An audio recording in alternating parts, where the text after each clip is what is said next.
राहुल गांधी की सदस्यता चली गई, पहले उनको 2 साल की सजा हुई, आज ही जो है उनकी जो है सदस्यता चली गई 2 साल के लिए, और इसके बाद प्रावधान है 6 साल तक कोई चुनाव भी नहीं लड़ सकते। देखिए मैं आपको बता देता हूँ, ये जो देश जो है ना, आज ये देश अग्रसर हो चुका है तानाशाही हिटलरशाही की ओर। अच्छा, आप ये समझ लीजिए नरेंद्र मोदी चाहते हैं कि उनके विपक्ष में कोई आवाज खड़ा करने वाला कोई ना हो। अच्छा, जो नरेंद्र मोदी जी के विरोध में खड़ा होता है, या तो उसके घर पे सीबीआई, ईडी या इनकम टैक्स या आईडी होती है, या फिर उसको उठा के जेल के अंदर बंद कर दिया जाता है। मानते हैं सारे मोदी चोर है?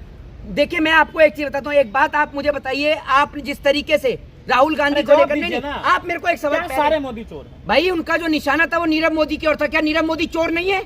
नीरव मोदी चोर नहीं है? ये बताइए आप मुझे, है या नहीं है? आप मुझे बताइए, नीरव मोदी को आप देशभक्त मानते हैं? जो नीरव मोदी को देशभक्त मानता है वो जिम्मेदार ले। मैं कह रहा हूँ जो नीरव मोदी को, जो नीरव, ये राहुल गांधी की जो सदस्यता रद्द करवाई है ना, इसने ये दिखा दिया है कि ये लोग नीरव मोदी के पक्ष में हैं, और नीरव मोदी जो देश का लाखों करोड़ों खरबों रुपया लेके भगा, कहीं ना कहीं लोगों का इनमें हाथ है, सरकार के लोगों का। आज एक बात मुझे बताइए, नीरव मोदी देश के बैंकों को कंगाल कर गया, अगर उसके लिए देश के लोग बोलते हैं तो क्या गलत बोलते हैं? नरेंद्र मोदी जनता को पागल बनाते हैं। नरेंद्र मोदी मंच पे से खड़े होकर बोलते हैं कि हम नीरव मोदी को लाएंगे। अरे कब लेके आएंगे आप? वो पैदल आ रहा है क्या? दूसरी बात ये, जिस तरीके से राहुल गांधी के लिए कहा गया था पप्पू, आप एक बात मुझे बताइए, पप्पू तो और भी विपक्ष के नेताओं का नाम है। अब आप पप्पू यादव बिहार में विपक्ष के नेता हैं, अगर वो डिफॉर्मेशन का केस करें तो जो बीजेपी के नेता हैं, क्या उनको सजा होगी या उनकी सदस्यता रद्द होगी? जिस प्रकार से सोनिया गांधी जी के लिए अपशब्द बोले गए, जिस प्रकार से नरेंद्र मोदी जी ने 50 करोड़ की गर्लफ्रेंड, नहीं मैं क्या बोलता हूँ आपसे, अरे मेरी बात तो सुनिए, जिस प्रकार से इन्होंने बोला 50 करोड़ की गर्लफ्रेंड, क्या ये ठीक था? ये सब चीज जायज है? एक बात आप मुझे बताइए ना। दूसरी बात ये, नरेंद्र मोदी, सुन लीजिए, नरेंद्र मोदी जी, मेरी बात सुनिए, मेरी बात सुन लीजिए। नरेंद्र मोदी जी अपने विपक्ष में किसी को भी खड़ा नहीं होना देखना चाहते, और मोदी जी चाहते हैं कि साल 2024 तक सारा विपक्ष जो है वो जेल के अंदर बंद हो जाए। कभी बिहार के उप मुख्यमंत्री के ऊपर टारगेट होता है, कभी ममता बनर्जी के ऊपर होता है, कभी दिल्ली के उप मुख्यमंत्री को टारगेट किया जाता है, कभी राहुल गांधी, कभी प्रियंका गांधी, कभी सोनिया गांधी। मांग लो, क्यों नहीं मांगी माफी? किसके लिए? अरे भैया, माफी मांगने के काम जो है, माफी वाले काम जो है भाजपा वाले करते हैं, सावरकर जैसे लोग करेंगे। क्यों करेंगे माफी के काम? जिसके पिताजी ने अपना सर्वोच्च इस देश के लिए न्यौछावर कर दिया, जिसकी दादी ने अपना सर्वोच्च इस देश के लिए न्यौछावर कर दिया, वो लोग माफी मांगेंगे। और माफी किस बेस की? किस बेस की माफी? क्या गलती करी है? माफी मांग लेते। अरे भाई सब क्या गलती करी है? एक बात आप मुझे बताइए, एक बात आप मुझे बताइए, सदन में बैठकर नहीं, जब सदन में बैठकर, मेरी बात तो सुनिए, जो लोग सदन में बैठकर पोर्न वीडियो देख रहे थे, उन्होंने तो माफी नहीं मांगी, उनकी तो सदस्यता रद्द नहीं हुई, उन्होंने कौन सी माफी मांग ली? जरा ये तो बता दीजिए। जब मैं आपसे कहता हूँ सदन में इस प्रकार की फिल्में देखने के अलाउ है, जरा ये तो बता दीजिए। तब सदन का अपमान नहीं होता, तब सदन की अवहेलना नहीं होती। तो इसकी मैं आपसे कहता हूँ, इसकी जिम्मेदारी कौन लेगा? कौन लेगा? लोकसभा स्पीकर लेते, स्पीकर के द्वारा ली जाती ना। अरे भैया, मोदी जी का अपमान एक बात, जब मोदी, मेरी बात सुनिए, जब कोर्ट गए, अब पूरे देश के अंदर सबको पता है क्या नरेंद्र मोदी जी ने कैसे कैसे शब्दों का इस्तेमाल किया है। तो क्या नरेंद्र मोदी के ऊपर कार्रवाई होगी? गृह मंत्री के ऊपर? सुन लीजिए, गृह मंत्री आज क्या है? बताइए, आप एक बात बताइए, आप लोग के स्टूडेंट हैं, कानून का सम्मान तो आप भी करते हैं? बिल्कुल करते हैं। तो अगर फैसला आया तो सम्मान कीजिए ना। अरे तो भैया एक बात आप मुझे बताइए, आपको कम से कम उनको हाई कोर्ट के अंदर चैलेंज करने का समय तो देते, सुप्रीम कोर्ट में चैलेंज करने का वक्त तो देते, अपनी बात को रखने का समय तो देते।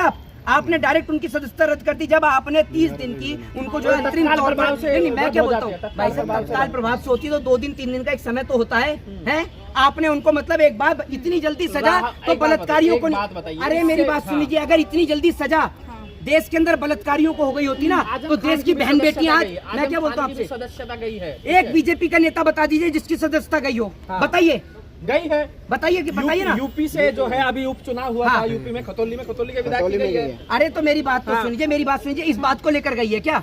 जिसने विपक्ष को 2 साल की सजा हुई, अगर किसी भी व्यक्ति को, मेरे को पता है कि 2 साल की सजा होती है, वो 6 साल तक चुनाव नहीं लड़ सकता है, मुझे पता है, बिल्कुल मुझे पता है। इसीलिए राहुल गांधी को जो है वो 2 साल की सजा का प्रावधान किया है। मैं भी तो आपको बता रहा हूँ। एक बात आप मुझे बताइए, एक इस देश के अंदर के डेमोक्रेसी के अंदर, लोकतंत्र के अंदर बोलने की आजादी नहीं है? ये सबको आप एक समान निगाह से देखते हैं? कोई विपक्ष के नेता को एक बात आप मुझे बताइए, आए दिन सारा विपक्ष आपने उठाकर जेल के अंदर बंद कर दिया है। ये एक तरीके से जैसे एडोल्फ हिटलर ने इस देश के अंदर तानाशाही, जापान में तानाशाही स्थापित करी थी, ठीक उसी प्रकार से जर्मनी में, ठीक उसी प्रकार का काम जो है नरेंद्र मोदी करने का काम कर रहे हैं भारत देश की सरजमी पे। लोगों को बोलने की आजादी नहीं है, डेमोक्रेसी की बात करते हैं, लोकतंत्र कहाँ है? इसका चुनाव होगा, राहुल गांधी मैदान में नहीं होंगे। अरे भैया, नरेंद्र मोदी का रास्ता, मेरी बात तो सुन लीजिए, राहुल गांधी का कोई विपक्ष का नेता ही नहीं छोड़ रहे हैं। नरेंद्र मोदी तो चाहते हैं कि साल 2024 से पहले ही सारे नेताओं को जेल के अंदर बुक कर दिया जाए और ये लोग अकेले लड़े। जाने का प्रावधान नहीं है जी, अब राहुल गांधी के पास कोर्ट जाने का प्रावधान नहीं है। क्यों नहीं है?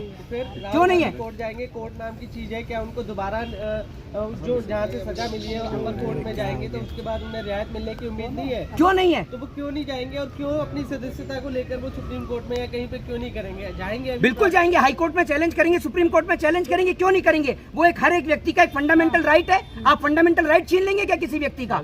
आप एक बात मुझे बताइए, हर एक व्यक्ति का फंडामेंटल राइट है, आप थोड़ी छीन सकते हैं फंडामेंटल राइट। और आप थोड़ी बताएंगे कि राहुल गांधी हाई कोर्ट जाएंगे, वो जाएंगे।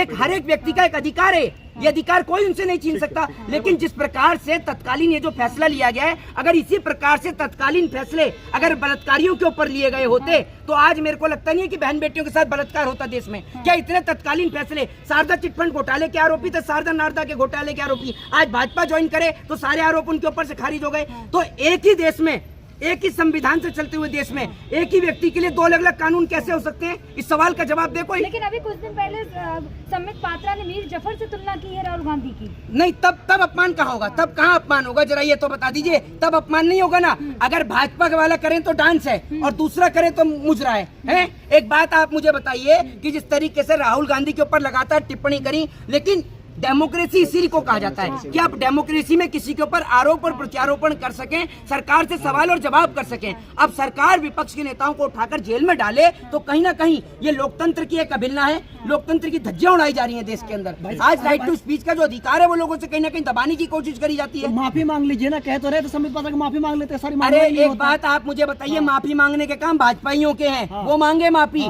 ठीक है ना। और भाजपाई अगर माफी मांगते रहेंगे ना तो सारी जिंदगी भी माफीनामे लिखेंगे तो भी कम पड़ जाएंगे। इतनी गलती करी क्यों? क्या गलती करी है? क्या गलती करी है? हाँ, उन्होंने कहा सारे मोदी चोर होते हैं। नीरव मोदी चोर है या नहीं है ये बता दो। उन्होंने सारे मोदी मैं आपसे कहता हूँ नीरव मोदी चोर है वाले को मोदी का नाम तो नहीं लिया है? अरे यार अरे तो एक बात आप मुझे बताइए, तो एक मिनट, राहुल गांधी का तो नाम लेकर इतनी बार टिप्पणी करी है बीजेपी के नेताओं ने, तो उन पे कार्रवाई क्यों नहीं होती है? क्या लगता है किसके? आपके नाम के पीछे? क्यों आप जाति देख के सवाल पूछते हैं? आप जाति देख के सवाल पूछते हैं क्या? अगर कोई कहेगा शर्मा को लेकर कोई कुछ कहेगा, आपको गुस्सा लगेगा कि नहीं, बुरा लगेगा? अरे भैया, आपके सरनेम को लेकर, अगर आपके सरनेम को लेकर कोई एक आदमी गलत है तो इसका मतलब मेरी बात का तो आप जवाब दिए, मेरी बात सुनिए। एक बात आप मुझे बताइए, जो राहुल गांधी के ऊपर जो टिप्पणी करी गई है, नहीं राहुल, अरे भैया एक मिनट, राहुल गांधी के ऊपर जो टिप्पणी की गई है, राहुल गांधी के ऊपर जो टिप्पणी पहले भी बीजेपी के नेताओं ने करी है, उसका आप जवाब देंगे? उसके ऊपर क्यों नहीं कार्रवाई होती है? जब संबित पात्रा बोलते हैं राहुल गांधी को लेकर तब तो कार्रवाई नहीं होती, क्यों नहीं होती कार्रवाई?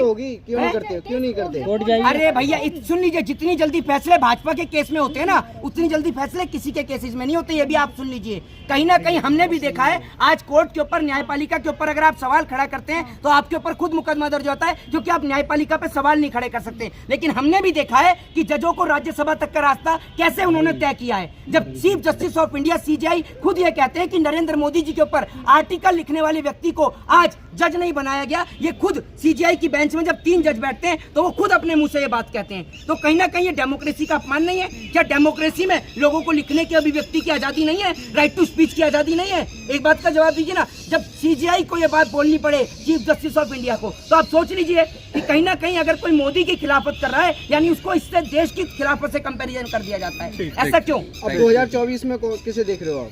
देखिए 2024 में किसे देख रहे हैं, फैसला देश की जनता का है, ठीक है ना। आप और हम डिसाइड नहीं करेंगे, आप यहाँ पर चुनाव नहीं लड़वाएंगे। अगर राहत नहीं मिलती है तो क्या देख? मोदी का रास्ता साहब क्या? मोदी को ये तो बात जनता को समझनी चाहिए। अगर कोई व्यक्ति, मैं हूँ, अगर मैं आपसे पैसे लेकर चला गया तो कल को आप मेरे, कम से कम मेरे पिताजी से कहोगे जी आपका बेटा मेरे पैसे लेके भाग गया। मोदी जी के तो आगे नाथ ना पीछे पगात है। ये जो देश बिक रहा है, railway, air India, BSNL, MTNL, जो लोग बेरोजगारी से मर रहे हैं, महंगाई से मर रहे हैं, आए दिन 10 दिन देश की मीडिया वो चलाती है नूपुर शर्मा को, 10 दिन पाकिस्तान चलाएगी, 10 दिन यूक्रेन का युद्ध चलाएगी। ये जो लोगों का माइंड डाइवर्ट करने का जो कॉन्सेप्ट जो चला रखा है ना, ये पूरा देश देख रहा है इस कॉन्सेप्ट को। और ये याद रखिएगा, जिस दिन ये लोग सरकार से गए, ये लोग इस देश को वापस से गुलाम बनाकर जाएंगे। अगर 2024 में मोदी जी दोबारा आते हैं तो इस देश के अंदर लोगों को बोलना तो दूर की बात, ये वापस से राजता स्थापित करेंगे। जय हिंद, जय भारत।